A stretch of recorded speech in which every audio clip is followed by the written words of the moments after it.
எங்க மீட்டிங் நடந்தாலுமே பார்த்துக்கிறதுக்கு அந்த வாலண்டியர் தான் இருக்கணும்.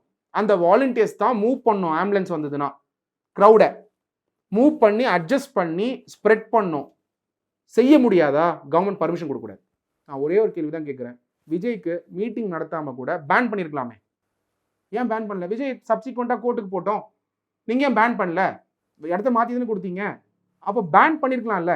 அப்படி அந்த கேள்வியும் எழுது. ஸோ 10,000 பேருக்கு மினிமம் 30% வாலண்டியர்ஸ் வேணும். நீங்கள் இதை கற்றுக்கணும்னா 2 ஆர்கனைசேஷன் கற்றுக்கலாம். ஒன்று RSS, 100 வருடங்களாக RSS இருக்காங்க, நேற்று வந்து கொண்டாடி இருக்காங்க 1925.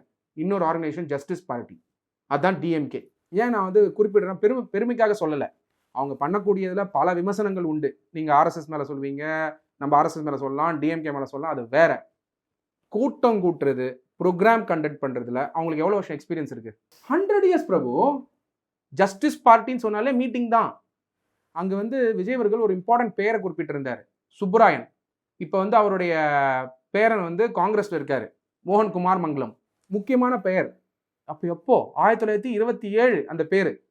அப்போதான் அப்பயே வந்து சோஷியல் ஜஸ்டிஸ்க்கு சில மூவ்மெண்ட் கொண்டு வந்திருக்காரு. அந்த பாயிண்ட்ல ரைஸ் பண்ணியிருந்தார் Vijay. That's a very important point. அப்போ ஜஸ்டிஸ் பார்ட்டி மூவ்மெண்ட் 100 வருஷம் ப்ரோக்ராம் கண்டக்ட் பண்ணியிருக்காங்க.